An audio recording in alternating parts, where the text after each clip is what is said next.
Keith Lee, next WWE champion? Ricochet in his weekly battle with Retribution. Alexa wants to join The Fiend. All that and more coming up on the Wrestle Story.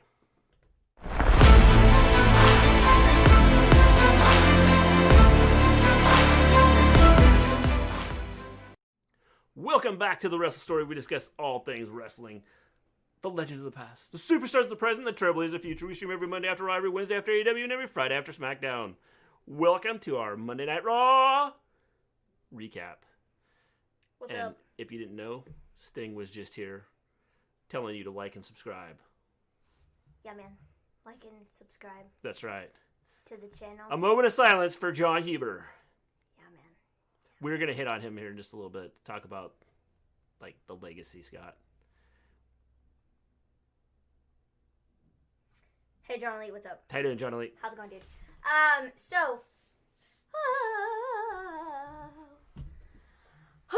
Wow. What the last couple days it's been. Definitely. Crazy, wacky, goes along with the year. Kind of fits in with everything that's happened this year, and expect the unexpected, I guess. Yeah. Just wild and crazy. So yeah. Hey, folks. Raw. What'd you think? I thought it was a decent show. It was okay. I mean, it just seemed like to drag on forever, especially, some of the things they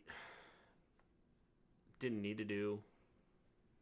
Some of it they didn't need to do. Mm-hmm.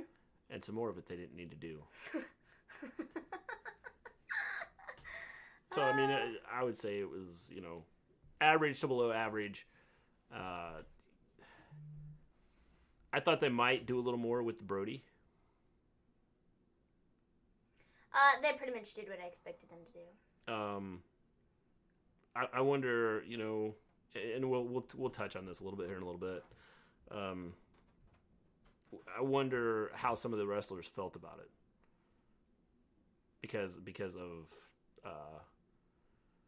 Because of the relationship they had with him. Mm-hmm. So we'll kind of hit on that at the end of the show after we're done talking about Raw. So yeah, how you doing, Hakeem? James, how are you? Raw was actually pretty good tonight. I thought it was okay.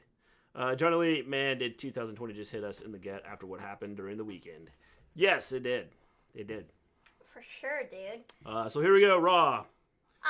So they start the show off with the little tribute picture, whatever, of Brody Lee. They did that, and that was, cool. And then they started off the show with, it's Monday. You know what that means. And I thought that was pretty neat. And then Drew McIntyre comes out and goes, it's Monday. You know what that means. And then gets into his promo, and he talks about the WWE Universe supporting him, or whatever, I guess. And that he'll be defending the championship next week against either Sheamus or Keith Lee. Sheamus then comes out and is all like, oh, I kept my word last week by not hitting Keith Lee during the match. I just did it after. And I was like, okay. Alright, was this promo necessary? Well, I think the whole idea of setting up the whole Sheamus and Keith Lee match to, determine who's going to go after. Which is fine, but that was already, made before the show started. So, why did we need this promo to Well, they tell probably, us? I don't know, I guess the issue is they probably didn't need to, they could have waited and held off and showed it later. Or held off and not, told that this match is going to happen. Yeah, I just don't get it. The whole idea of doing How you this doing, Anthony? promo, it just, I don't know. Again, I think it's one of those things that they probably, out of everything that they should have kept secret on what was going to be happening tonight, they should have held this off till after this promo, and had this be the build up to the match. Yeah, I don't know, man. I don't know. Yeah. I don't know. What a boring ending. Becky posted a photo of Brody and her at Disney. That was awesome for her to do that. Yes. So then Keith Lee came out and was all like, I'm fighting, or whatever. And I I don't. Can Orton light Chris Lee on fire? Oh man, that show. So Keith Lee and Sheamus and Drew, they like get in each other's faces, and then I thought that was the fire they started when the Chris Lee thing came up. And then Keith Lee ended up getting kicked in the face by Sheamus, and then the match happened, and Keith Lee beat Sheamus, and I was just kind of like, okay, I get it, we're doing this next week, but at the same time, I feel like we've seen Drew and Keith Lee a bunch. I think the idea is to do Sheamus versus Drew at the Rumble, I think. Possibly. But I don't know for sure. And so, like, I don't know why I put Sheamus in this position of losing this match, if that's what we're trying to build him up to. Well, I don't know either, but again... Like, you could have just said that he's fighting Keith Lee next yeah. Or put Keith Lee in a match against somebody else that wasn't Sheamus. Well, I think ultimately what's going to happen is Sheamus is going to interfere in the match. Maybe. I don't know. I just think that that's going to happen, and that's where you're going to get the Sheamus-McIntyre match. Because I think what's going to happen is Sheamus is going to come out to help McIntyre, and McIntyre is going to be sick of it because he's kind of, question, why are you doing this? And I think that that's going to lead to the Sheamus versus McIntyre match. Can 2020 get? We love the wrestling world that's gone. Yeah, I mean it's bad, John Al. It's one of those things, I think this one probably hit a lot of the wrestling world harder than a lot of it. Than a lot of others. Yeah. Cliffhanger on Raw. Yes, I can totally see Sheamus versus Drew at the Rumble. Definitely. What did you guys think of Raw? I thought it was okay. I didn't think it was great. I don't know. 190,000 ceiling fans have been recalled. Detach and fly off. Quick, duck. Your thoughts. I saw that. Scott, don't lose your head over it, okay?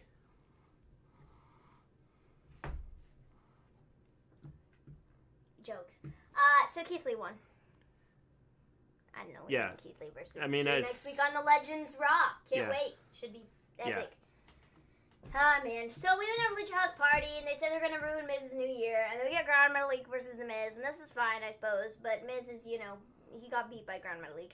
Not that being beat by Grand Metalik is a bad thing, but, like, in the position the Lucha House Party's been put in, they're not really taken seriously in any capacity whatsoever, and so, like, to be beat by Grand Metalik is kind of not good. So yeah, Miz lost. Is this them working on splitting up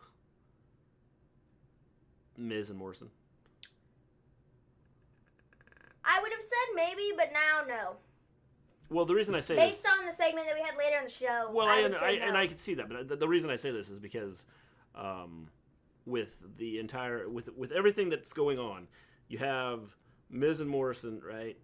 And then you have the Miz is on like a losing streak, right?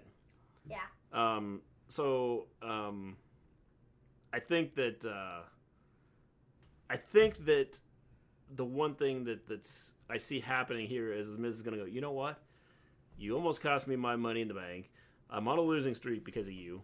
Can I just say, I love that Morrison put no effort into his look tonight. His hair was like poof. It wasn't slicked back. It wasn't, like wet. It was just like poof everywhere. He didn't have his suit looking all nice. It was all like crumpled up and like just hanging everywhere. And he was just like... He just showed up. It was really funny because it added to the whole, like, we're just so depressed that we have no money in the bank. Yeah.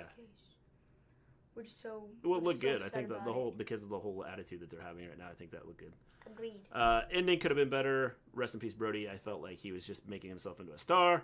R.I.P. and Brody Lee. Yes, DTA podcast. I agree.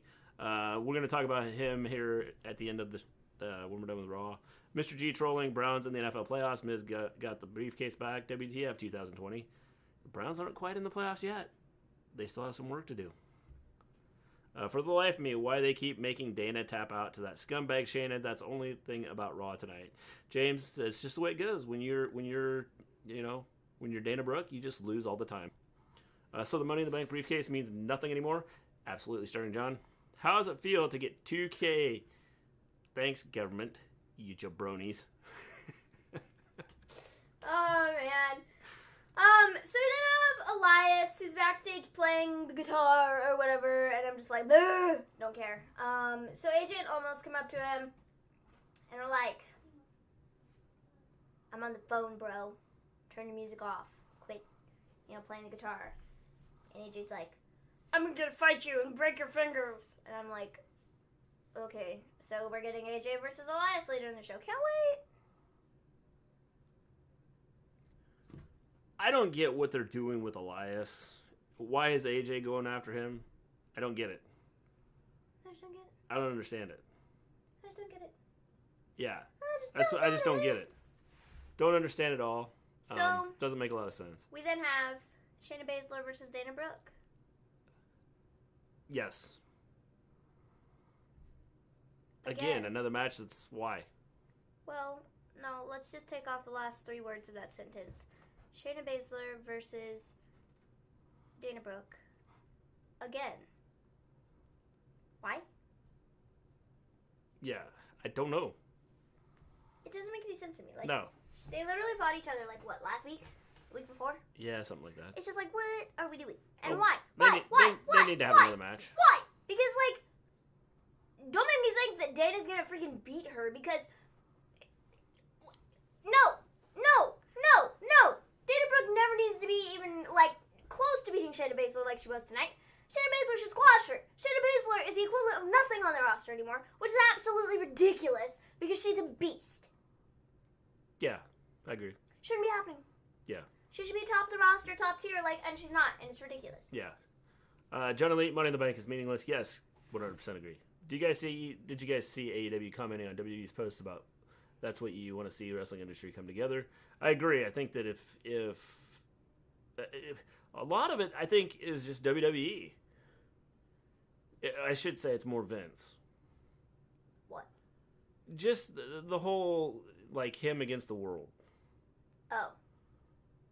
Which is why I think there's where WWE gets a bad reputation of, because I think a lot of the workers that they have would comment more on some of the things, outside of WWE, but they're kind of afraid to. Because they'll get a stern talking to if they do. That makes sense. I think this time they just let loose and vice versa. AEW, I don't think has a problem commenting on anything that. I don't think Tony Khan has any issues with anything that goes on, and so I just think that a lot of the issue is Vince on the whole wrestling business and the way it's ran and how, like I said, it's him against the world. Yeah, I mean, I could agree with that. Yeah. I applied Charlotte facing Nia. Nia took her out. Yes. Definitely. And Dana Brooke stinks. Yes. I agree with that too. Excuse me, Maven. Deserve better than losing all the time. James, she'll get a win sometime in 2021. Not sure when. Brad Reputation, you say, hey, yo, Rousey, hey, that's her theme song. So Shayna won. Thank goodness. After Yes. Shayna put the submission on Mandy. That was fine. Why? I don't know. Just to prove that she's great. I don't know. This whole thing doesn't make sense to me. No. Well, here's what we're going to get. We're going to get a triple threat match for the titles at the Rumble. You want to bet? No, that can't be happening because they need all 4 of them, 6 of them in the Rumble. Well, I think you'll see a triple threat match. Maybe they'll do both. I mean, I see that we're headed that way with what they've done. I mean, I wouldn't put it past them, but again, like I said, I feel like they need at least 4 of them in the Rumble. Charlotte and Asuka, maybe not. Probably Charlotte, but not Asuka if Asuka's still the champ. She won't be in the Rumble. No. I just think we'll see them triple threat match. Dana Brooke might beat Tamina. Yeah, well, that's just because, I don't get, some of the stuff WWE does. Me either. Mandy gonna beat Shayna, possibly. Mandy is better than Dana. Why is Mandy teaming with her? Good question, Star John. And I don't know either, but I really don't think Mandy's that great either. I was gonna say I don't think she's that much ahead of. No. After watching her wrestle a table and lose. Truthfully, I don't think she's that great. They'll be pulling double duty at the Rumble. Possible. That's possible. Okay, the question I have is like, what do you do with Asuka? Because Asuka's the Raw Women's Champion. She hasn't defended her belt in like I don't know how long. So like, what do you do with her? Because she's got the tag belts, she has the Raw Women's title, and then there's like the Rumble. I don't know. Like what? Again, what is she supposed to do? You're not gonna put her on the show. I mean, you could put her on the show twice, but it makes absolutely no sense from a logical standpoint of, well, she wouldn't be 100% going into one of those matches. It doesn't seem quite fair. Yeah. You know what I mean? So it's like, I don't know. I don't get how or why or what we're doing with that. I don't either. It's, again, I don't understand a lot of what they're doing with the women's division. So, Charlotte Asuka versus Dakota Raquel at NXT TakeOver. Charlotte Raquel stare down. Give me that. Yeah, I can handle that. I just don't like Dakota. You don't like Raquel? No. I don't like Dakota and Raquel. I really don't like them. Like, yeah. I really don't like them as a team. I feel that I liked Raquel better when she was on her own and wasn't paired with Dakota, and I like Dakota better when she is on her own and not paired with Raquel. So, together, blah, blah, blah, blah. I'm not a fan. Yeah, I mean, I take it or leave it. It doesn't matter. I mean, either way. Yeah. Not a fan. We then have Alexa Bliss in her playground. She says that the Fiend might be waiting for Randy to come to the playground, or he might just be waiting for next week so he can meet his hero, Hulk Hogan.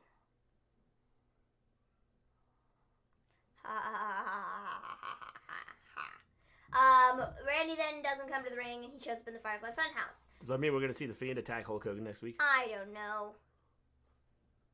I would rather not see Hogan on TV next week, but I don't really have a choice. Orton then says, I'm going to sneeze. Orton says he's going to sneeze? Orton says, just a second, I'm going to sneeze.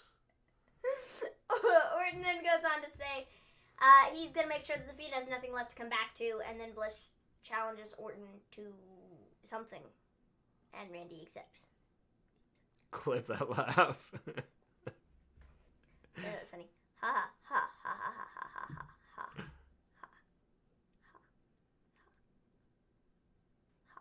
ha. It was really funny. Yeah. Really funny. This was a good segment, I thought. I love what Alexa's doing with this is, like, amazing. I agree. And, you know, going back to, like, what Scott said something about, I've never seen someone yell at someone for not setting them on fire. Yes. It's crazy. Man.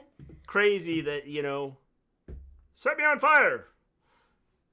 Set me on fire. And then nothing happens. And then... Well, I mean, we don't know. Maybe we get the Chrisleys. Maybe she did get set Maybe on fire. I should be watching the Chrisleys. Maybe they're going to show on their TV what happened at Raw. Maybe. So maybe I need to watch... that'd be like genius for USA. You want to find out what happened on Raw? Watch the Chrisleys. Because at some point in time during their show, on their television, you will find out what happened on Raw. That'd be cool, wouldn't it? You know? Ouch. Did y'all know Becky is a vegetarian? I did. Yes. Bring back Becky. She's got a kid. Raw talk. Hey, so did, what's his face? Heath Slater. Is that right? Yeah, he's got kids. He's got kids, too. He's got more kids than Becky does. Yeah. Yeah. I'll touch Becky is with Stone Cold now, guys. I'll touch on She left Seth? in a minute. So anyways, we then have a replay of Nia Jax attacking Charlotte from over the summer, like 6 months ago or whatever, and then we hear Charlotte backstage, and she's like, I'm ready for this match. And then Asuka's wearing a Happy New Year's hat, and she comes in and says, Nia Jax is not ready for Charlotte Flair, and she goes, oh! on the horn. And so it was really funny. Yeah, it was a good segment. We then have AJ Styles versus Elias. Why? I don't know, this is fine. I'm just not, Elias. Yeah, Jackson Record. I'm not, like... No, not a fan. again. Like, it sucks because I don't care. Truthfully. Like, he's just... Jackson Ryker's a piece of trash. Elias is not a piece of trash, but he's being paired with a piece of trash. So, by default, I just like him less and don't really want to see them on TV, period, because they're paired together. So, you know, the real problem here is Jackson Ryker. And if we could just get rid of him, that'd be great. But we're not going to because we're stupid. Okay, not us. Vince is stupid. So, it's just bringing Elias down. And I feel like I say this every week, because I do. It's just bringing Elias down. And it's making people dislike Elias more because you have a Jerkosaurus Rex paired with him. So, I don't... Nobody's gaining anything from that partnership. So, like, why do we need it? Yeah. The answer is, we don't need it. No, just in case anybody didn't get that. Yeah. Off topic, but if this Wednesday Leon ends the year on a happy note and wins the title back, the Human Toothpick, that'd be cool if the Human Toothpick won the title back again. I can't believe Brody Lee passed away. Yes. I know, it was like, I think that just the shock of it, John L. Becky, 2 belts. Yeah, right now she's Becky, no belts. If Alexa had been lit on fire, they should have had a girl on fire playing in the background. What a moment from last year with Becky being on Stone Cold's show. Yes. Because they just want you to remember Becky from when she used to wrestle. What? So Ollie... They want you to remember Becky from when she used to wrestle. Not Ollie. AJ Styles. He won. Yeah. Ollie is next. So AJ won the match, and that was cool. He used the phenomenal forearm. There was some, like, stare-down moment with Riker and what's-his-face, the tall dude,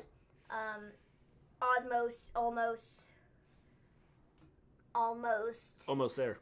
Him, yeah. Yeah. They had some stare-down between the two of them outside the ring. Yeah. And that was great, I guess. The point of this match was, I don't know, just to put a match on Raw. Yeah. We then have Mustafa Ali versus Ricochet. Hold on.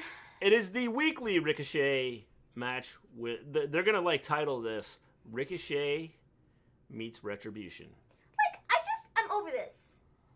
Like, I was over this 3 weeks ago. I was over this a month ago. I was over this before it even started. So, like, what is, like... I don't know why we're still doing this. Dude is clearly not interested in who hasn't... The question, okay, so the question is, who hasn't he faced? Mia Yim. He gets her next week. Well, he's already fought Ali, like, twice, I think. And I'm pretty sure he fought T-Bar, or whatever the garbage his name is, like, once or twice. Dude, speaking of T-Bar, he took a massive spill in this match. Like, they did some flippy thing off the side of the apron or whatever, and, like, he legit landed so rough. It was so rough. And I was like, dude, are you okay? Because that looked bad.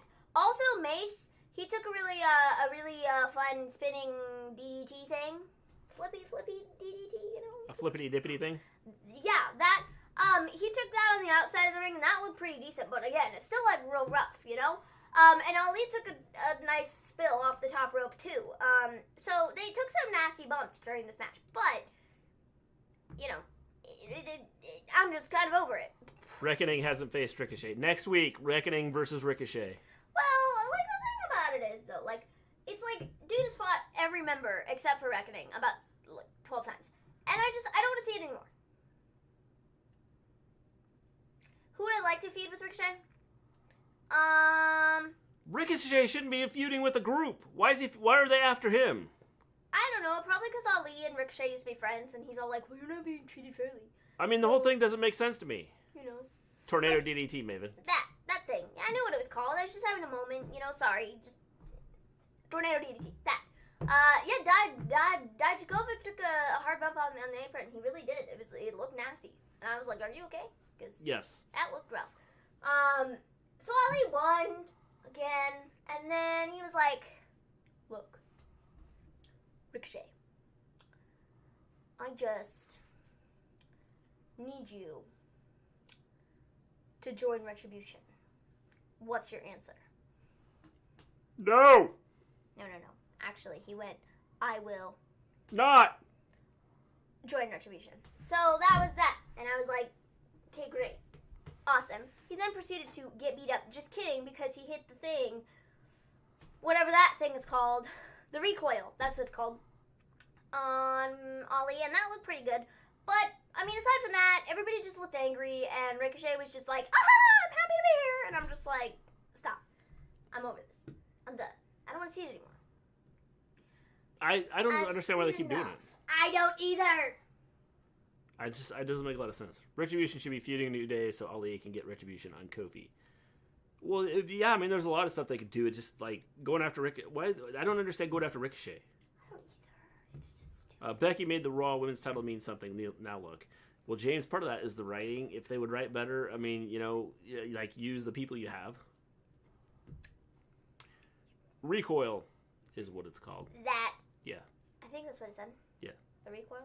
Yeah. Didn't so we then have Nia Jax, who declares that she is going to be in the Royal Rumble. And Shayna Baszler likes that idea too, and I'm like, okay, but wait. We've got two people in the Royal Rumble. No. What I got from this was, wait a minute. Do you like the idea of Nia Jax being in the Rumble, or the idea of you being in the Rumble as well as Nia Jax? Because it was kind of confusing. She was all like, you know what, I like that idea. And I was like, what, the idea that Nia Jax enters the Rumble? Yeah, I don't know. Or like, you want to join the Rumble? Like, it was very confusing the way she worded it. And yeah, so I don't know. Shayna might just like the idea of Nia being in the Rumble. She also might want to join the Rumble. You got me, man. I don't know. Yeah. Again, I mean, it's okay. So you honestly, the Royal Rumble, big deal. I don't think they're going to have that many people announced to be in the Rumble. I don't know why you announce anybody. I really don't think they're going to have that many people, like, announced to be in it. Just based on who they have on the roster right now, they're either going to bring back a whole bunch of people or legends or something. Like, I don't think they're going to have that many people announced. Yeah, I think they're probably going to have a couple, like Nia, Shayna, probably like Mandy and Dana, and potentially like Lana or Charlotte or something from like the Raw side of things. And then you have Bianca, Bayley, Carmella. Who else is on SmackDown? Billie Kay. I mean, that's like only about 10 people. Yeah. That I listed off right there. So I feel like they're going to have a decent amount of people not announced based on like how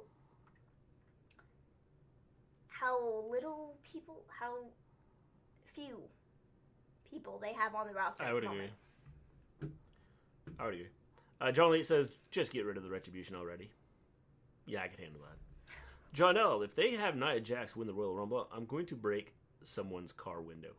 Well, John L., as long as it's not mine, then I guess it's okay, but you could go to jail for that, just so you got heads up. Becky in the ring with Stone Cold drinking a beer. God, I love that moment. James, those were really good old days, weren't they? Now, they're past. And, you know, it's time to move on. You forgot the Riot Squad. So. Oh, them too. Yeah. Them too. Yeah. Yeah. Sorry, my bad. I forgot. My apologies. It's so hard to forget them when you don't see them. So anyways, we had Charlotte Flair versus Nia Jax. This was fine, I suppose. Charlotte won by DQ because Shayna got involved. And Asuka made the save, and it was just this giant, like, okay, that happened, you know. Cool, I guess. Yeah, this is why I think you're going to see a triple threat match for the tag titles. Just for that reason. Probably. But, like, still, at the same, I don't know. So we then have Angel Garza backstage. And he says, my ears had ups and downs. And then R-Truth in the 24/7 division trample all over him. He should have just said everybody's ear has been down. Yeah. I had hiccups. And so then R-Truth in the 24/7 division trample all over Garza and his Rose. And then he picks it up and hands it to Charlie, and Charlie's like, what am I supposed to do with this? It's broken. Like, what? And I'm like, okay, cool. Sweet. So that was that. Yeah. Garza looked great. Yeah, I don't know. I mean, again, it's like, whatever. Hello, Stone Cold David. How you doing? What is up, my dude? Sorry, I will never move on from Becky. Becky for life. I'm sorry, James.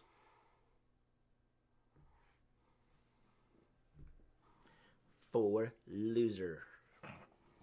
So we did it with the New Day and the Hardy Bros backstage, and they're trying to come up with some team names, but then we have Bobby Lashley and the Hurt Business or whatever, and he declares himself for the Royal Rumble, and he also declares that he's going to be headlining WrestleMania in your dreams, Buster. How you doing, Swerve Show? What is up, man? Listen to you guys while I clean up. Awesome. We're just going through Raw here. Yep, Pretty exciting show. Yep. It's exciting. So we then have the Hurt Business versus the Hardy Bros in the New Day, and this is a decent match, I suppose. Bobby Lashley won. He got the submission victory with the Hurt Lock. So again, it's one of those matches that seems like they just throw together. It seems and like it's one of those matches that we see every week. Yeah, it's like, why? I mean, I don't understand the whole like, it's the same stuff, just repeating it every week. And because of that, people get tired of it. It gets old, and it gets stale. And they need to start mixing some of this stuff up, because it's like the Ricochet thing. We've seen the Ricochet versus Retribution 900 times. Yeah. Obviously now we're gonna see Shayna, Dana, Charlotte, Asuka, Nia, Mandy in some sort of feuds with the 6 of them over the next at least 3 or 4 weeks. Mm-hmm. And which doesn't make a lot of sense to me. Mm-hmm. And they've shown that they're capable of building feuds without having the people feud. But they seem to just want to throw people in the ring and have them fight each other all the time. I don't like it. Hey man, I think a few current NXT people will be in the women's Rumbles match. I think they're going to have to be, Stone Cold David. Especially the women's. For sure, and they're probably going to have to bring in like some legends or something too. Yeah. Because they're going to have to do something. Because they're not going to have enough if they... No. Don't. I don't think so. 30 people. And they don't even have half of that right now on the rosters. Yeah. Ricochet needs to join them. We all need friends going into 2021.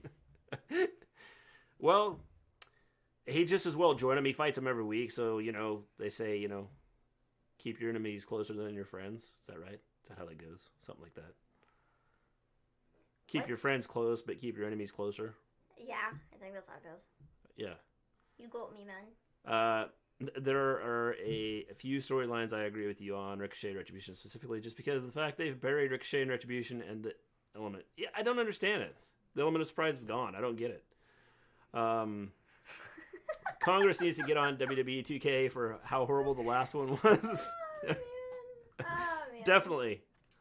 Yeah, because it wasn't good. So we then have Adam Pearce, who presents The Miz with the Money in the Bank briefcase. He says that,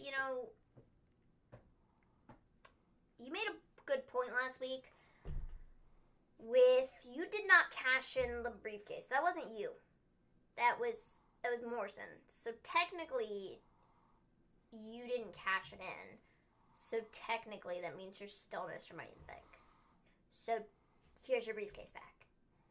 And then Miz and Morrison proceeded to dance up and down the steps, and it really was so funny. It was hilarious.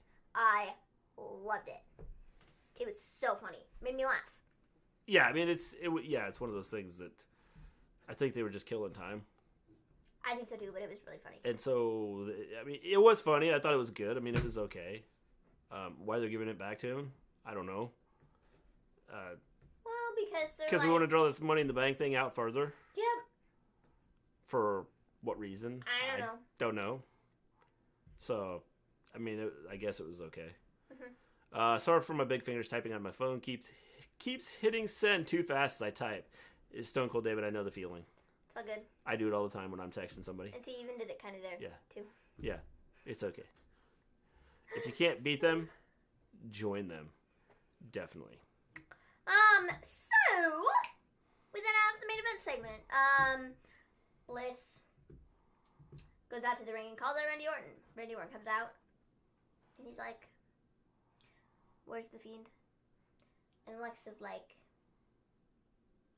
"Look, homie, I don't know. So, what I want you to do is, I'm going to open this present. Inside this present was a container of gasoline and matches, and she hands it to Randy Orton and says, "Do what you did to him to me. Light me on fire, please and thank you." And he doesn't do it. And he doesn't do it. And he doesn't do it. And then, Alexa pours gasoline all over herself. He still doesn't do it. And then the lights start to go out. And as the lights start to go out, Randy lights the match. And everybody on the commentary's like, "No, Randy! Randy! Randy! Randy! No! Randy! Randy! Randy!" And then the show ends. And I'm like... And then you hear the Chrisleys. Are you kidding me? Are you kidding me? So I don't know if Alexa got lit on fire. I don't know if Randy lit himself on fire. I don't know what happened. Because we went off the freaking air. What I thought they might do to go off the air is, because it went dark and everything, I thought they might set up a dummy standing in the ring. So did I. And then I thought he was going to light it on fire. And then, have Randy step outside of the ring and then set the whole thing on fire and watch it, burn. That'd be too much of a mess to clean up. Well, I guess it would have been, but still, I think it would have been cool to do. But instead they kind of leave you hanging here on what happened. So I don't know. I don't understand why. I mean, they did it this way. If you're gonna have her do that, then I mean, I guess they're trying to get people to want to come back next week, but at the same time, it's like, but why did we go off the air like that though? Because it didn't I mean, I guess people are gonna be like, "Oh, did Alexa get lit on fire? Did she get burned up or not?" Guess we gotta come back next week to see. But at the same time, it's like, what? Huh? What? Alexa doused herself in gasoline. Yes. The Women's Rumble match always has some legends return out of necessity, but I envision likely Tessa's surprise debut, Melina being in it, and her return to the company, which the groundwork starts with her appearance next week, and I think Eva Marie will be another return. See, that wouldn't be too bad. I mean, it's all, again, it's what they do with it. LOL. Vince and Dunn adding the WCW cliffhanger effect. See you next week. LMAO. The thing is, I don't even think it was a cliffhanger. I don't think they did enough to make it a cliffhanger. I mean, it almost felt like we just got cut off in the middle of the segment. You know what I mean? Well, it's just a matter of leaving you without the ending. Which I know, it was that's a cliffhanger. No, cliffhanger leaves you, a cliffhanger leaves you on the edge of your seat going, I really wanted to see that. I mean, the thing is the great brows. Yeah, we miss you, Anthony. I think that a cliffhanger makes me want to see what happened, right? Like I said, I feel like we were just cut off in the middle of the segment, and I just I don't necessarily need to see what happened. I mean, as far as next week, I don't need to go. Okay, I need to see this. What happened? I'd rather see like I said, they should have lit it on fire and had it burn. If that's where they're gonna go with this. WWE. Okay, Randy, that's a wrap. End of show. Put the match out. We're done. I don't get it, man. That was water, you could tell. James, no, it was gasoline. I could tell that. I could smell it through my TV. I just don't. I hated the way Raw ended. I wanted just a few seconds more to show him at least light the match. But in a way, it was actually a small step the right way by building the what happened suspense. I would rather have seen him fire lit and seen her or some mannequin or something in the ring on fire. I think it would have been done better that way. I just don't get it. Like I said, I mean, it's cliffhanger sort of, but also not, because I feel like it was just,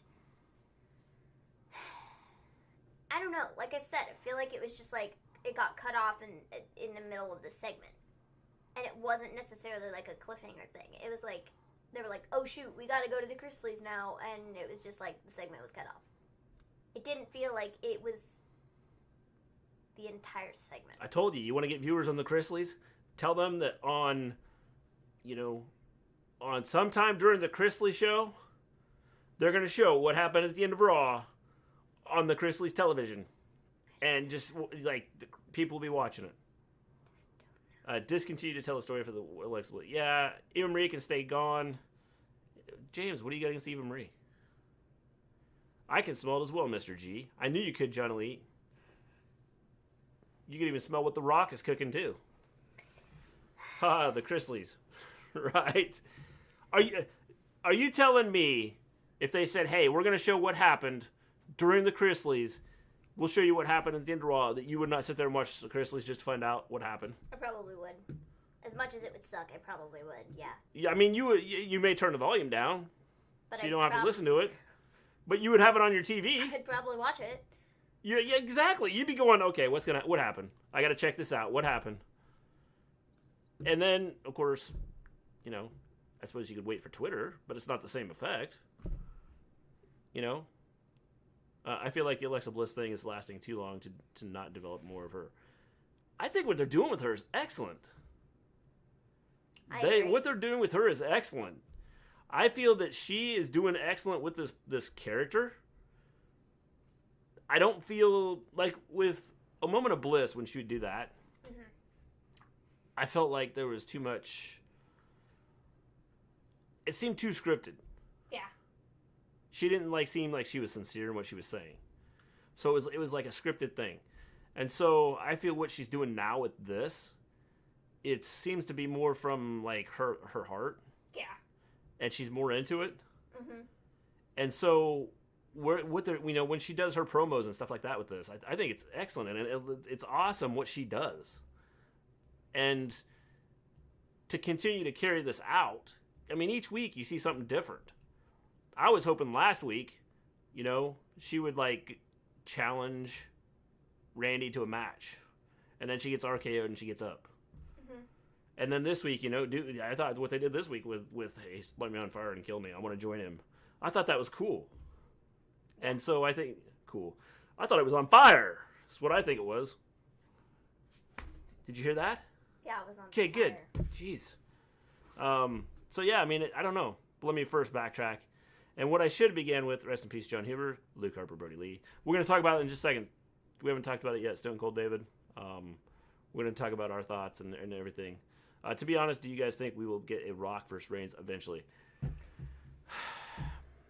Probably eventually. I hope so. But also, I don't know, because I don't know that. I think one of two things. I want to say maybe, but I also think that The Rock would maybe not want to do it right now. Well, I think it would be the best way. Based on the circumstances of the world. I think it'd be the best way to end the whole tribal chief feud, or it'd be a good way to continue it if they wanted to have Roman beat The Rock. Scott, I'm going to talk about that in just a minute. I'm going to talk about the Kurt Hawkins thing, because I just saw that a couple minutes ago, and I'm going to talk about that here in just a minute. Kurt Hawkins is very unhappy with the Raw tribute to Brody Lee tonight. It was Raw taped. I'm going to talk about it in a minute. No, I don't think it was taped. I'm pretty sure it was live, and I'm going to talk about that in just a minute. Hey, Observing Stuff, what's up, dude? If there's Rock versus Reigns, Rock is definitely putting Reigns over. Yeah, I would say so.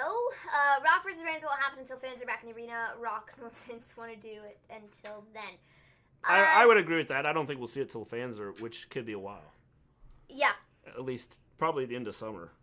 Yeah. So that was pretty much Raw. I mean, it was decent. There wasn't anything crazy that happened on it. I felt like it was okay for what it was. Comparing it to Friday, where I thought Friday was a pretty decent show. I feel like there was a definite difference between SmackDown last week and Raw this week. The ratings were freaking through the roof on Friday. Well, it helped. They had like 4 million. Yeah. Which is the highest that they've gotten in quite a long time for like anything. Well, I think two things happened with the ratings on Friday, okay? I think the fact that they had an NFL football game right before it. Mm-hmm. It was Christmas. And so were at home you had the football game right before it, so you carried it over. And then you lead off with Roman Reigns and Kevin Owens. Mm-hmm. And you know, they had mentioned that before football went off the air. They mentioned it. That, you know, they showed Roman Reigns and were like, oh, you can watch next. Roman Reigns is going to battle Kevin Owens. So I think that helped out with that. If they consistently do it, I'll say okay, but the fact that there was a football game before it, I think that helped out quite a bit. Mm-hmm. Brody Lee had a tribute tonight? Yes, very short. SummerSlam feels most likely right now. Yes, I would say SummerSlam is probably the earliest that you would see Rock versus Reigns. But other than that, I don't see I don't see it happening until there are, and I'm not talking a few fans, I'm talking like packed stadiums. And so summer would be the earliest I could see that happening. The Rock's big star. You fight Roman Reigns, they're going to need a crowd. Yes, which is why I don't think it'll happen.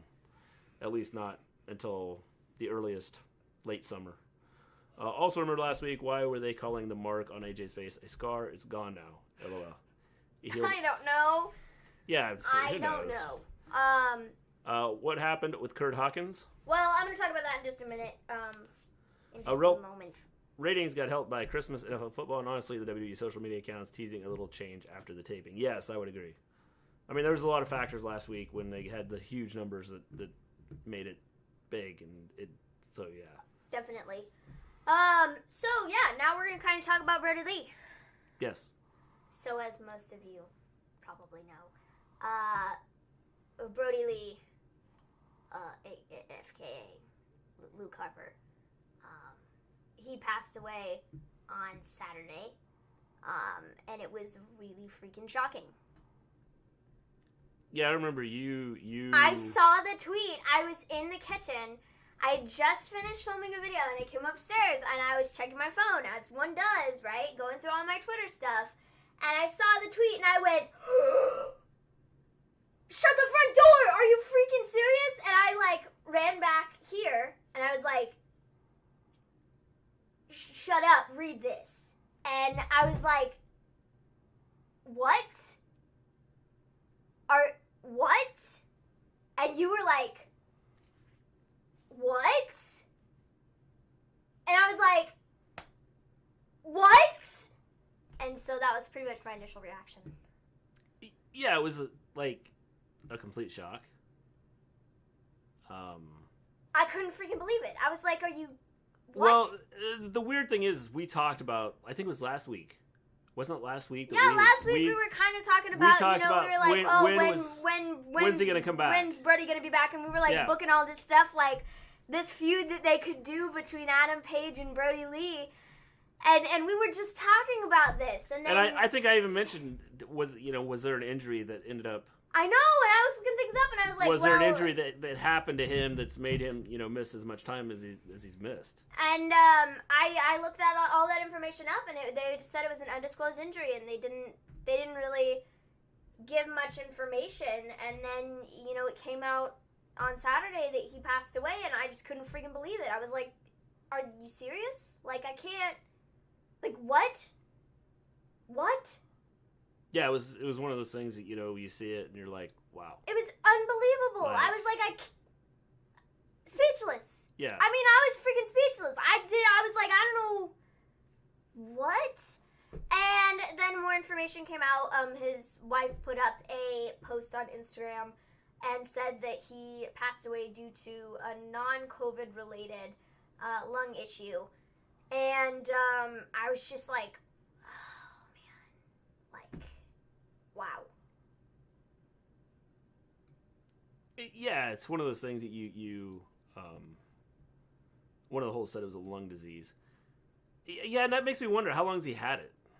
Well, I don't know. I mean, that's one of those things you sit here and you go, okay. I don't know.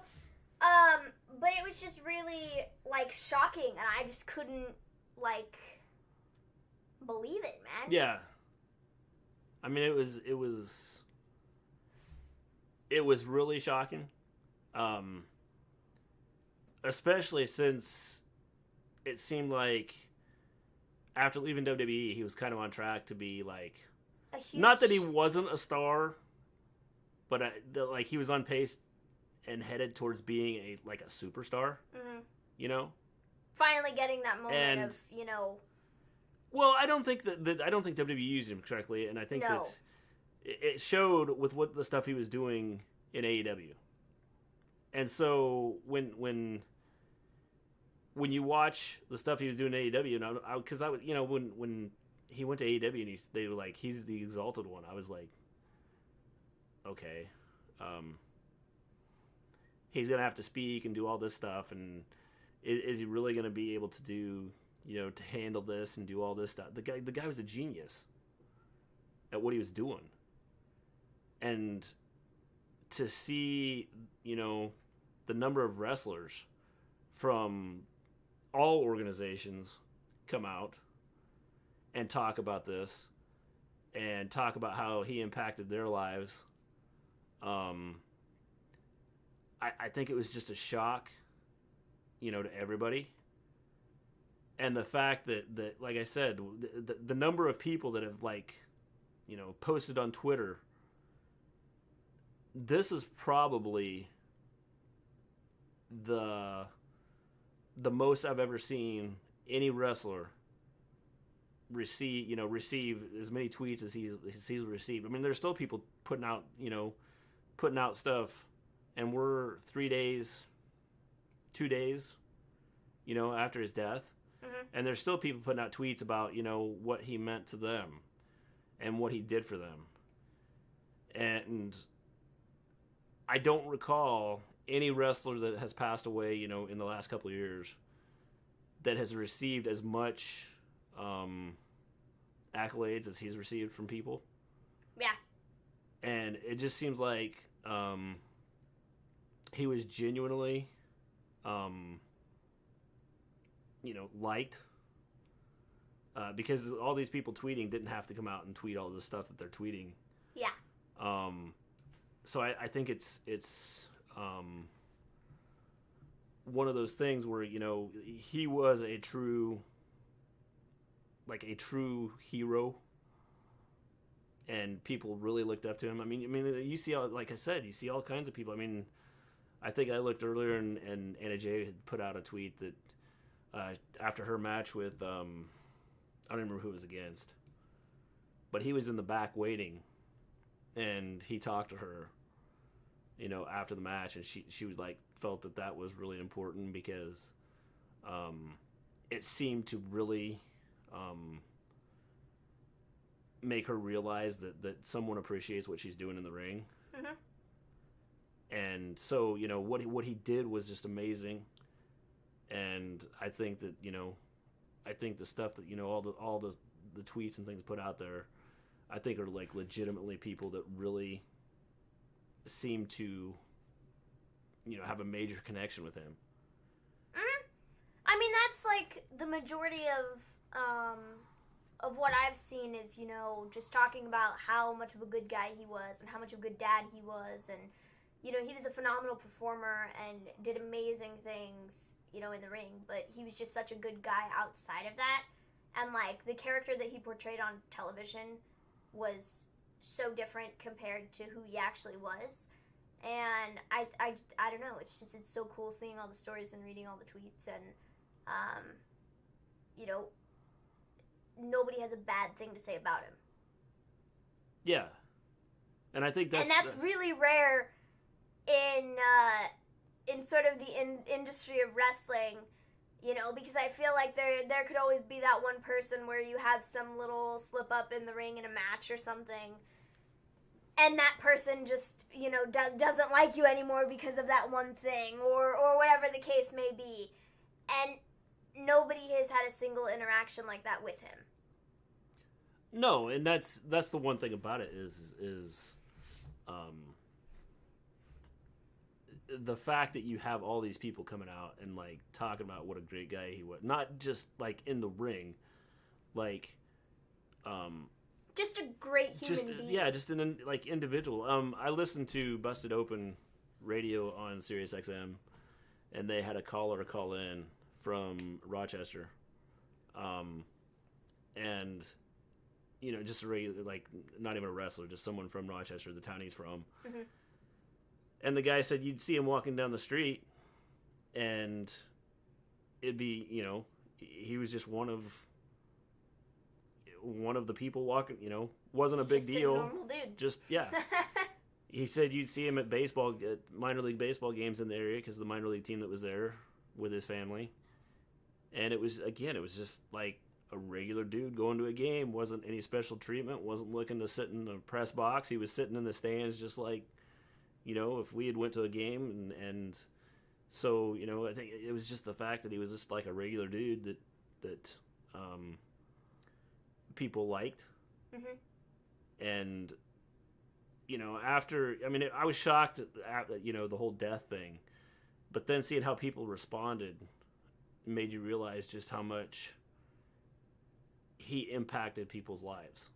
And it's not even just like wrestlers, because there's been a lot of wrestlers that have said stuff, but it's just, you know, like normal people, you know, you and I, that lots of people have put out tweets of, you know, they might not have even known him or, you know, anything like that, but there are so many people that are just so heartbroken over this and so just torn up about it, and they're like, I can't believe this happened, and I don't even know the guy, and this is like ripping me to shreds. Yeah. You know? Like, it's an insane amount of people that are just, the amount of people that he impacted one way or another is incredible. And the thing is AEW is like handled this like professionally. Yeah. I don't know that WWE would have handled it the way AEW is handling it. From having his kid beat Kenny Omega in a dark match, mm-hmm. To what bringing they're going them to shows, to taking them to the game the other day after all the news came out, to bring it to Wednesday, what they're going to do Wednesday night.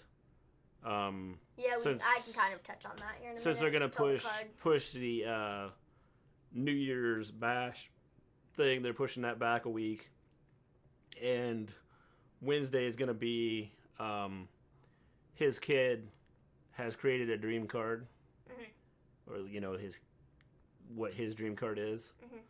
and so his kid gets to book. Basically, he's booking the Wednesday night show, which I think is so cool that they're doing that and they're letting him have this opportunity to do that. I think it's really cool. Yeah, and that's the thing is you know is looking at it, how would WWE handle this compared to what AEW is doing? I don't think WWE would do this. Just based on, you know, past history with WWE and having wrestlers die and things like that. I don't think that they would do the things for the family and do some of this stuff with the kids that they've done with his kids now. You know, mm-hmm. and his family. Yeah. And so it'd just be interesting to see what, you know, I don't know. It's going to be interesting to see. Have you guys watched the WWE formerly known as show on WWE Network? One of the episodes is Luke Harper, where you get to see and hear the real life man. I have not. I've seen him. They're really cool. I'll have to go and watch it. They're really cool. Out of all those who passed this year, only 3 hit me hard, and I mean real hard. Kobe, Chadwick Boseman, and now Brody Lee. No, make that 4 with Pat Patterson. Well, Pat Patterson was older, so it's kind of one of those things that you go, okay, you know, it's an older guy, not a complete shock, you know. Stone Cold, yeah, I saw the ones in the Bailey and Ruby Riott. Did they have one on Seth Rollins? It sucks. He wanted to see his kids get married or graduate. I know it hurts for the kids as well because they lost a dad the day after Christmas. Yes, my mom passed away Christmas Eve 2 years ago. So, you know, it's one of those things that it's hard, especially during the holidays, when you have someone that's someone you care for that passes away. Yes, I do. I watched all of them. Cool. Yeah, when they are older, it's more of a celebration of life. When they're younger, it's a lot sadder. Definitely observing stuff. This was just a total, like, complete shock. Just, like, couldn't freaking believe it. Well, I think one of the things is not knowing. You know, obviously AEW knew what was going on. Yeah, I saw that today, that AEW knew, they knew about his issues, and in November they knew when, you know, he wasn't doing very well. It was November when they found out that he wasn't doing really well. They knew about it from the beginning, but, you know, and then, you know, he passed away, and it just, you know, they knew about it, and they kept it under wraps and didn't tell anybody, you know, because that's not what the family wanted. That's not what Brody wanted. You know, it's just... Well, and that makes me, you know, like, last Wednesday after the show, when they had his son beat Kenny Omega. And they did that whole segment. For the title. That was supposed to be like a Christmas gift for him. Yeah, it makes you wonder, okay, did they know... Because I guess one of the things he talked about was seeing his kid grow up to be, to get into wrestling and then be a champion. Mm-hmm. And so, did they know, like, last Wednesday that things were headed south? He really wasn't doing well, and he wasn't going to probably be around much longer. Definitely. So they created this, you know, they allowed his son to beat Kenny Omega in a match. It just makes you wonder, how much, you know, did they know this was coming, even though it was a shock? Did they have an idea that this was getting close and it was probably going to be, you know, that he probably didn't have much time left? Mm-hmm. Yeah. Being late today was such a mix of laughs and heartbreaks, listening to them talk about Brody and showing the skits of Brody. Yeah, man, I saw that this morning, and I definitely, you know... I laughed. Brody Lee, he was so funny, dude. His delivery on everything, you know, everybody's reactions to it, whether they were supposed to be serious or they were supposed to be laughing at it or whatever the deal was, it was just, he made those segments so funny. So funny. Just hilarious. Yeah, I mean, that's just it. I mean, it's one of those things, it's a thing where you sit here and you watch and you go, like, unless you know the other side of him, right? Mm-hmm. It's one of those things you go, okay, is this like, is he just being a jerk here and this is kind of what he is? Or, you know, is it like, I mean, he did a good job with it. And so when you see Silver and all those guys talking about it, and they mention, you know, how they were laughing, and he just went off with it, like he went off on it, like, okay, like they're crying from laughing so hard, and then he throws in, "Are you guys crying? Are you crying? Are you crying?" I mean, you know, tying in all of that, I guess it just shows kind of the guy he was, and again, how much he meant to a lot of the people. I mean, Silver talked about him buying him a coat. And, yeah, he bought gear for a couple of the guys in Dark Order. One of them talked about, like, whatever the outfit he got him was like $1,000. Yeah, that was Silver. He said that he bought him, you know, the gear like Brody with, like, the overall situation, and then he also bought him a coat. And he's like, that's just the coolest thing ever. And I didn't get a chance to wear it before he passed, but he's wearing it this Wednesday. He already made that known on Twitter. So, I mean, he seemed like such a good guy, and he was one who, and we were talking about this earlier, you know, he was one who wanted to see everybody succeed, you know, he wanted to help everybody out and help get people over and not just take all the glory for himself, you know, like, with the Dark Order gimmick, it was good. And then they brought him in to sort of legitimize it a bit and legitimize all the rest of the people that were in the group. He helped push Silver and Reynolds and Anna Jay and Evil Uno and Stu and 10 and 5. Like, all of these guys, he helped elevate them to another level. And it's just so cool because not many people are willing to do that in this day and age. And he was. It wasn't just all about him. No, and it seems like he was this, like, that way with everybody. Mm-hmm. And, I mean, you know, Marco Stunt, I've seen him, like, he's posted some stuff out on tweets and you know, the stuff he said about him and, you know, how, in fact, I think one of the things he tweeted was this picture of him and Brody's, like, holding him with a coat and, like, has him hung up, like, and so, you know, the fact that the guy could relate to so many people and have an effect on so many people and not just have an effect, because like I said, I mean, the guy, you don't get tweets, you don't get people talking about you, you know, when you die, unless you've, like, deeply impacted their lives. Yeah. And there's so many people. So many. I mean, you know, like I said, even today, you still have more people. They're still posting stuff. Mm-hmm. And some the other day just couldn't figure out what to say. And now today, you're starting to get some people that, you know, have an idea on what to say. And so, which is why tonight, when WWE did their thing, I think it was one of those things where I thought they would do more than what they did. Yeah. Even though he's not working for the company, the fact is, I think if this was the other way around, if it was AEW and WWE, you know, some wrestler went from AEW to WWE, but he was like a big star and he was liked by everybody and everything, and he was loved by everybody. I just think AEW would have made a bigger deal about it than what WWE is doing for this.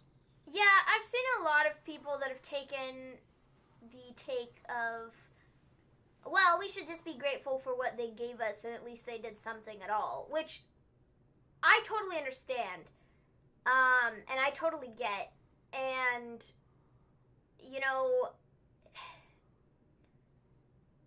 but by the same token, this guy impacted a lot of the guys that are working on the roster, and I'm sure a lot of the guys that are working on the roster probably weren't necessarily the happiest with what they did with it, just because of how much of a good guy he was and how much he did for all these people and how much of a good friend he was and all this stuff. And so, you know, I'm happy with what they gave us in the sense of at least they did something. But also at the same time, I can understand why other people are like, I wish they did a little bit more. Because I feel like it just wasn't enough. You know? Yeah, I know what you're saying. I just think that if he had that much of an impact on people, mm-hmm. and obviously he did. I mean, obviously there's a huge impact there. I mean, you have all these WWE guys that are tweeting out and saying things that, you know, about him. That you would just come up with a way to allow them to express on TV mm-hmm. their gratitude towards him. Yeah, you know? I agree, and that's where kind of this Kurt Hawkins tweet, he put up a tweet. I don't know if there's been anybody else, but Kurt Hawkins put up a tweet. Or Brian Myers. While you're pulling it up, let me do this. So many great stories of Brody. The tribute by Bray was gut-wrenching. Braun and Rowan's too. Yes, I mean, what they put out was just like, you read it and you go, wow, this guy was real. And it wasn't some made-up, phony, make-believe, you know, this guy was the real deal. He was loved by everybody. Mm-hmm. I'm sure there's probably someone out there that probably doesn't feel that he was, like, all that. But, you know, when you have probably 95% of the people that you have worked with and you've touched that sit there and put out this information about, you know, talking about how good he was, the dude was probably a really good dude. It came down to the simple fact he no longer worked for WWE and that he wasn't legend status. I didn't anticipate them doing the 10-bell salute. What they did is all I expected. Stone Cold David, I agree. I didn't expect a lot. I just think they should have done more. And I know he wasn't a legend in WWE simply because they didn't see him as They didn't build him up that way. Well, and they didn't see him as more than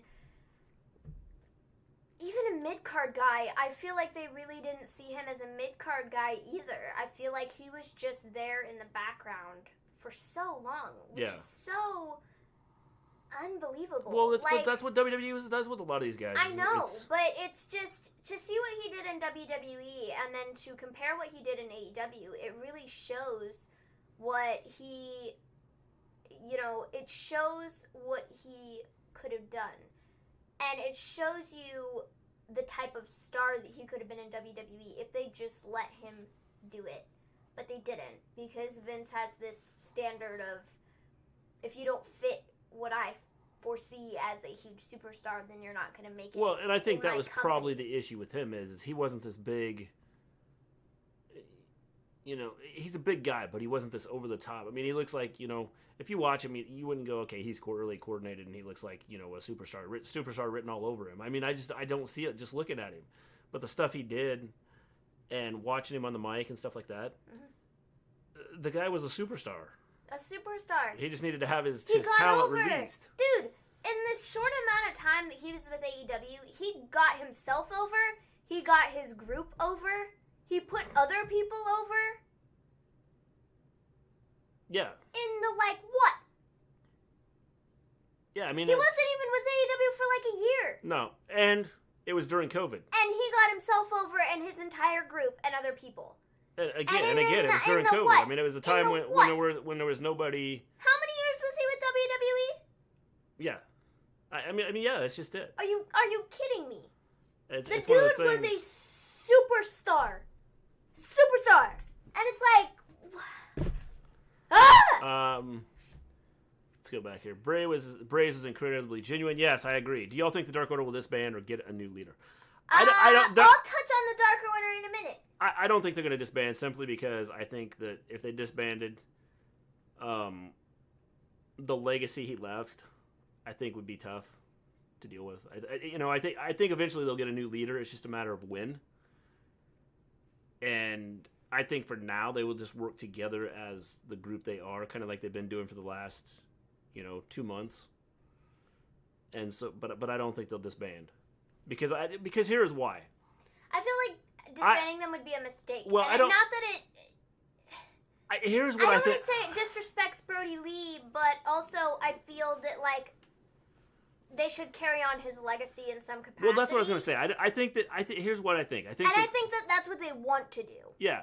They want to carry on the Dark Order because that's the legacy that he's left in AEW, and so they want to carry that on and continue that to, give him something. But I also think that the one thing that happens is they, you talk about the legacy and things like that.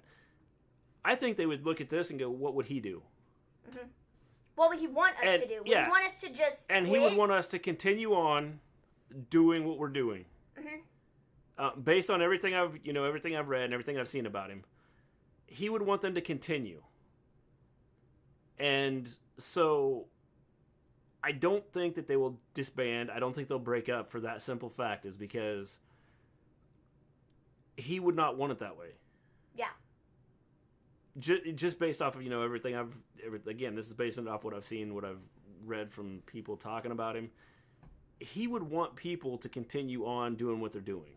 Mm-hmm. So I don't see that the Dark Order disbanding. The one thing I could see is some people in the Dark Order going, okay, I can't do this. I mean, that's the only way I could see them disbanding. But see, even then, I don't think that any of them are going to be that way. I think they're all going to think of it more as the carrying on Brody's legacy and, I think that that's what they would sort of see it as. Yeah. I think what would be really cool, honestly, is if I think at some point, whenever they decide to go back and continue doing the being the elite type of stuff and all that, they have their Dark Order layer, and what I think would be really cool is if they sort of, it's just a little thing. It's a minor thing in the grand scheme of things, but I think it would be cool if they sort of, had like a portrait of Brody Lee or whatever and put it up on the wall in the Dark Order lair. Yeah. And sort of had that there as like he's watching over them at all times when they're in there doing their stupid stuff that they always do. I think that would be kind of a nice little touch. I think it would be too. That'd be to cool. sort of add to it, and he's always there, even if he's not there. Yeah. I think that would be kind of cool. I think the subtle tributes on the screen by Drew and Woods was their way of letting the talent show tribute, as well as letting Woods and Kofi speak about him on Raw Talk. I agree, Stone Cold David. I just think that there's more of the talent that would like to be able to like show their appreciation. Like I know that they put it out in tweets and things like that. I just think there are more of them that would like to do something bigger than that. Yeah. Everyone, I know I missed the review, but I came at the good time, man. Brody Lee was always be our Dark Order leader. Rest in power. Definitely Zendel. By the way, how you doing, Zendel? If you're still in here. Vince wanted Brody to talk Southern when he wasn't, and was way better when he was pushed. And ever since then, he hated buried him. Yeah, I don't understand it. This is what Vince does to people. Maybe what did I miss on Raw tonight? I was doing stuff with my family, and I was watching football. How to focus on the Bills game because I'm a Dolphins fan, and we're trying to compete for the playoffs. I'm sorry you're a Dolphins fan, Anthony, because you're not making the playoffs. You didn't miss much. Yeah. Wasn't a whole lot on Raw. During the White, other than they were going to let Alexa on fire. But they didn't. Well, we don't know. We'll have to wait until next week. Stay tuned.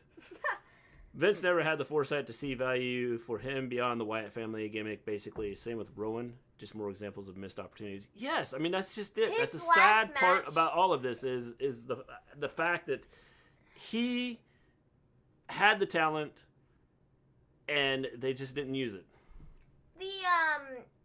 One of his last matches. Hello, Forgetty. What's it? One of his last matches in WWE was against Dominik Dijakovic, and it was for the Worlds Collide event, I believe.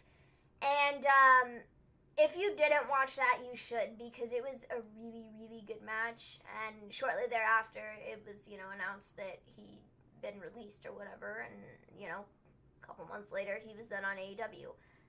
But it was a really good match. Just one of many that he's had. I've seen lots of people talking about different matches that he's had in WWE, like the match with the Shield, the Wyatt family and the Shield. You had Dolph Ziggler and Luke Harper at TLC 2014 for the Intercontinental Championship. Honestly, like thinking back, I really enjoyed the whole Dolph Ziggler and Luke Harper Intercontinental Championship thing. Like, I thought it was kind of fun having him be Intercontinental Champion because it was sort of a different position than what he was normally put in.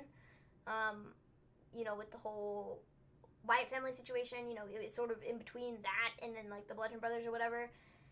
And so I thought that was kind of a cool time period for him. I did see that match, Maven. It was great. It was Worlds Collide, Maven, last year, as a matter of fact. Yep. This hurts so in a different way. Yeah, I mean, it's one of those things, because I think that because he was young and he was just starting to get over. Yeah, man. I think that's why. And having not known that he was sick, I think that's an even bigger shock. And so, when something like this happens, and it's one of those things where he's been in the hospital and things like that, I think it's a complete shock as when things like that happen.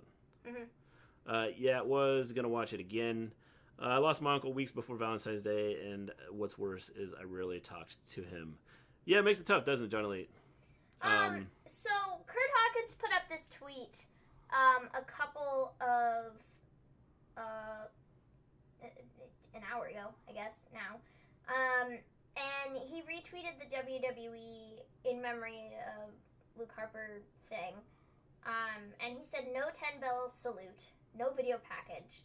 This man was beloved by his peers, and we're all grieving hard. This isn't right." Underneath, a lot of the comments are pretty nasty, and a lot of them are like, well, they paid tribute to him all night with references on commentary and from the superstars that were, that wanted to pay tribute to him, and they give him a picture at the beginning of the show. Like, why can't you just be happy about that?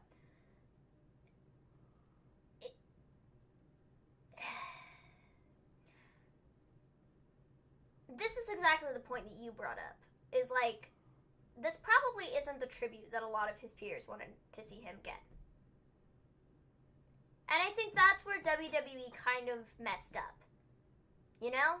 Yeah. Like, I understand that he might not have been the biggest star within your company. I understand that he hasn't been a part of your company for a year and that he's on your rival show. I get that, okay? But there's a point where you just need to let it go and just do something for the guy that is now dead that everybody loved. Like, why are we not able to do that? Well, and again, I think it's the fact that because a lot of these guys, a lot of these wrestlers hang out with each other. And I've seen a lot of these guys, even AEW, WWE, you've got different brands going there. The wrestlers themselves hung out with each other. They traveled with each other, especially when they're in the independents and it's going nightly to shows and doing things like that. And so when you have all the people that have put out tweets and all the people that have been talking about it, and the feeling, that you have an opportunity here to try and be a decent organization, and you just don't do it. Mm-hmm. And so, and obviously, like I said, there's a lot of people that were just tore up by this, and it's only been 2 days. Yeah. And so you have people that would want to do something to show that how they felt about him. Yeah. And how much of a human being he was. Mhm. I've also seen a lot of comments from people like, "Oh, well, I think they're just waiting for Wednesday. They want to let AEW do this big tribute." Okay, I understand that. Like, AEW is doing this big tribute show on Wednesday, which we're going to talk about here in just a minute. But, like, they could have done something a little bit more than what they did. Yeah, I'm happy they did something. I wasn't expecting, the whole show to be about I wasn't him. either. But I was expecting maybe, like, a short little video package or something. Not just sort of the picture at the beginning of the show. And then... Well, they could have had the wrestler step out on the stage and stand there the 10 and bell, do their 10... Yeah. But they didn't. And so, I don't know. I can understand where some people are coming from with the, I wish they would have done a little bit more, because I feel like it wasn't enough for the people that are, grieving over this huge loss. Yes. Did you hear about CM Punk giving merch sale to Brody's family? So cool. I did. I think CM Punk, I was going to say, I think there's a couple of them now that have come out. Yeah, Mick Foley said he was going to. All of Brody Lee's merchandise on Pro Wrestling Tees, all three of those guys' merchandise on Pro Wrestling Tees, all of the money from those is going to Brody's family, which I think is really cool. Yeah. I think it's cool that you have people that are willing to do things like that, knowing that the family has a big loss here. Mm-hmm. Thoughts on the idea I've seen some have had online hiring Rowan to be the new leader?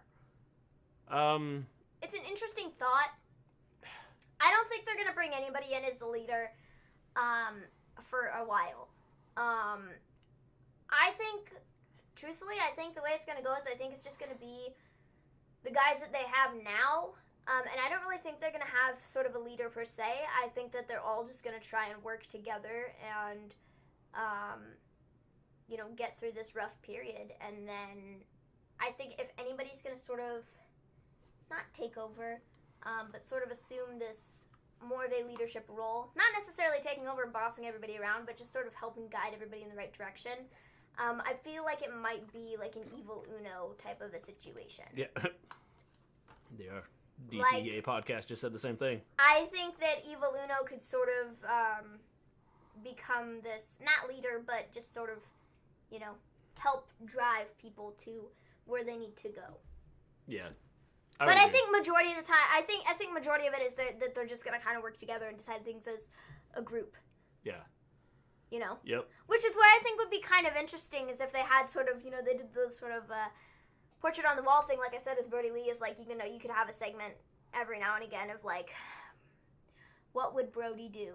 What would Brody want us to do? Yeah. You know, looking at the portrait and sort of talking to it, and then they all, you know, come to the conclusion of, you know, this is what he would have wanted, and so we're going to do that, you know? Yeah. So that's kind of where I think they're going to go with that. And if they did that, you wouldn't necessarily need a new leader. No. If you were to put his picture up and use that, you could sort of play off of it. Play off the looking at him and going, okay, what would Mr. Brody do? And so you could play off of that. I mean, again, I think you would have to get the okay from the family to do it. Definitely, and it would maybe have to be a bit down the line because, you know, I'm sure not everybody would want to jump into that right away. Well, based on what we've seen from everything and what they're doing with his kids and things like that, his family seems to be pretty cool with stuff. I could see his family going, yeah, do it. Well, I saw just based on, you know, what I've seen of. I saw that the action figure guys. Yeah. One of them put up a tweet the other day and said, we're going to do everything in our power to give, you know, Brody a nice something, whether that be a figure or whatever, obviously with his family's, you know, consent of doing all of that. But I think they're still going to go through making him a figure and everything. I think so, too. And I think that they're going to put something like that out, and I think it's going to be really freaking cool. Yeah. And I think it's awesome that they still want to do that, you know?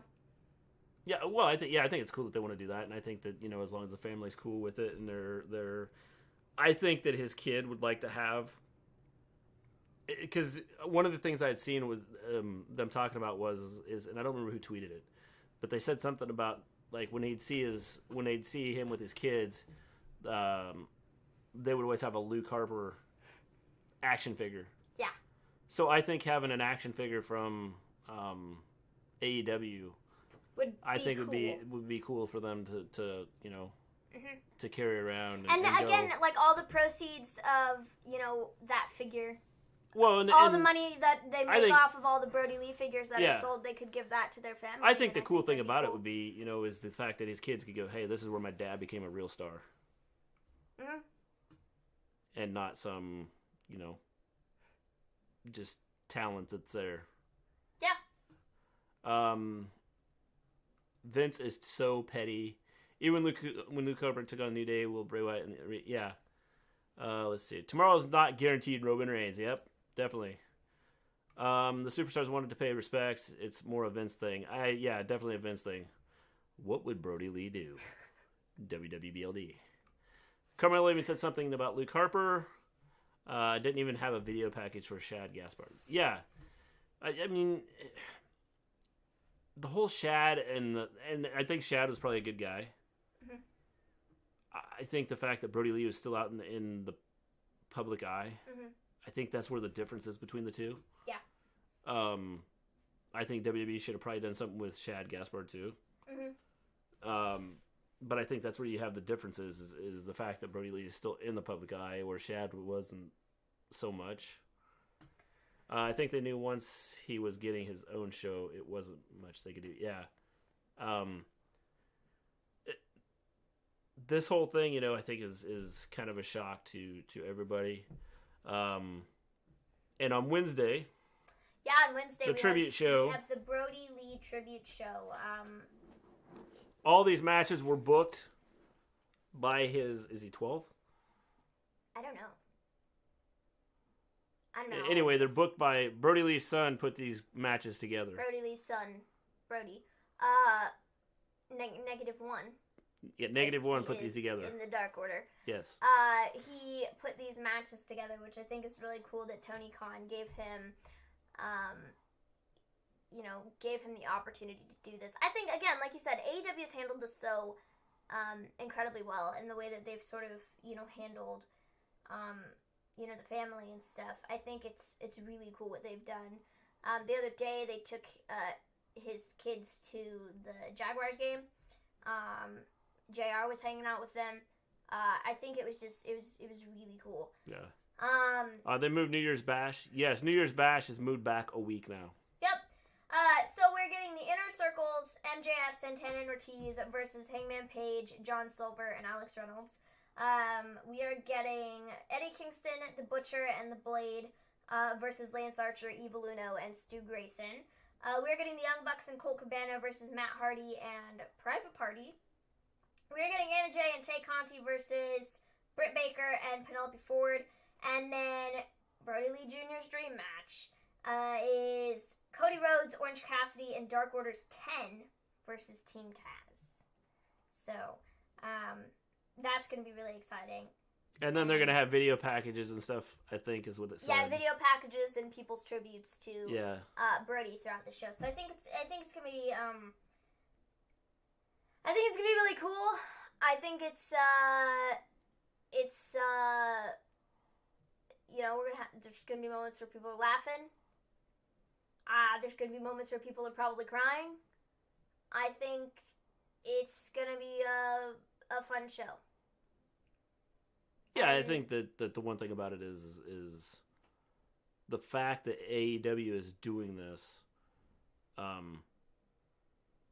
Obviously, this is geared towards the family, but I would say it's geared more towards the son, and allowing him the opportunity to do this, to create, to book these matches, to put them out there, and then to see them actually occur on live national TV. Yeah. Which is just a cool thing to have happen. And obviously, this kid's it's gonna be something he'll remember forever. I'm really curious to see if they air the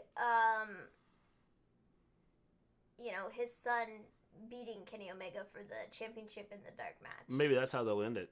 I'm really curious if they're going to air that footage. It would be cool if they did. I mean, if they don't, that's okay too. But I'm really curious to see if they put that out there, because I'm sure that there's a lot of people that would really love to see it, and it would put a smile on a lot of people's faces. I agree. I think that having it out there and allowing people to watch that and see it, I think that. I think the big thing is it shows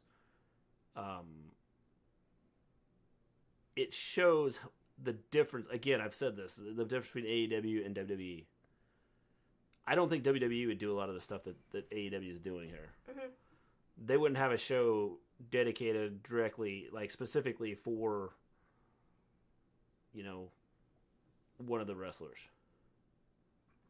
And the reason being is I think that it's one of those things where, there's a lot of talk that Vince doesn't think anybody's bigger than the company. And if he dedicated a show like this and had the family come in and do their thing, that would be like, okay, admitting that this particular person is bigger than the company.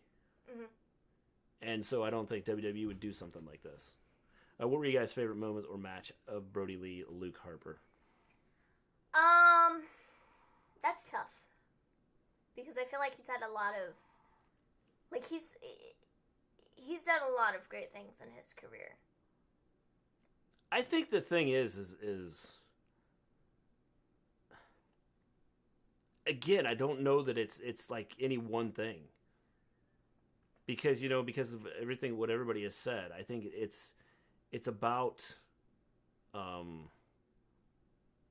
just based on what we've seen, what people have said about him being the human being he is and the person he is.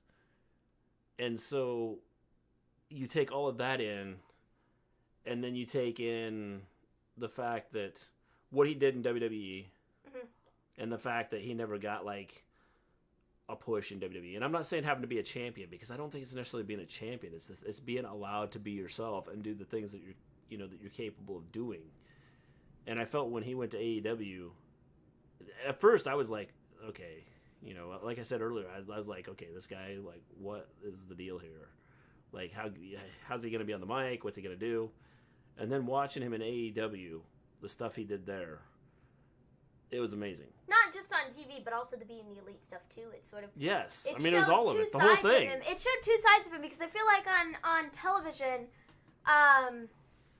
he sort of portrayed this like really angry person. Yeah. You know what I mean? Like, I feel like on television he was portrayed as this really angry, like, Mr. Bossman dude. and that was like one element of the Brody Lee character. And then you had the Being the Elite Brody Lee, which I feel like was very much similar, but also slightly different, where there was sort of this other comedic element sort of thrown into it that you didn't see on weekly television on AEW. And so I feel like it was really cool getting to see sort of the different sides of his character and the dimensions in which he was able to play. Yeah. I really loved, I mean, all of his Being the Elite stuff is so freaking funny. And the episode from today is sort of a compilation of, like, some of his funniest moments on Being the Elite, which I thought was really cool. And so I love that stuff. His stuff that he did with Cody was really good. The dog collar match he had with Cody, the last match that he ever had, was that match, and it was phenomenal. Like, one of the best matches that they've had on Dynamite, like, ever. And it was so good. And I saw the other day, I was looking, and it said his first televised match was against Cody Rhodes, and his last televised match was against Cody Rhodes. It's crazy. And I was like, wow. Like, that's, you know, that's like, I mean, that's got to make Cody feel some sort of way. He's like... Well, yeah, I mean, it's one of those things, you know, that you go, okay, wow, that's amazing. You know, it's like... And it's going to make Cody feel different in different ways. Just because it wasn't like... you know, it's not the way, you know, that you would normally end a career. Yeah. And so it's one of those things that Cody's probably got mixed feelings on it. And it's like, you know, I thought it was cool that I was his first match on TV and not his last match on TV, but I just didn't want it to be this way. Yeah. Yeah. I think the last match that he had, I mean, they both tore the house down, and it was a phenomenal match. And, I think the Cody, I mean, obviously just because it's the one that's fresh in our mind is the Cody and the match against Cody and the dog collar match. But I think that, again, I think if you look at the overall picture, the stuff he did was just amazing. Yeah, I mean, he played a really amazing character. Yeah. So Definitely. well. And it's definitely going to be missed on AEW, on Being the Elite. Yes. You know, just, it's definitely going to be missed. Yeah, definitely. His presence is going to be missed by lots of people.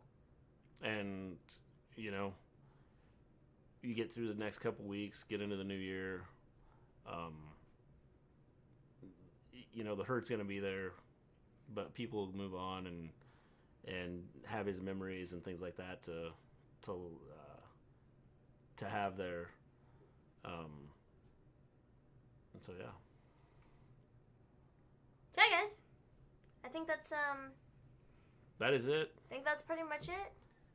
We will be back Wednesday. We will do AEW on Wednesday. Yep. We'll talk about the tribute show to him. And then you can join us and tell us your thoughts on how things went and what you thought of it. And other than that, I think that's all we got for tonight. Rest in peace, Brody Lee. Peace out.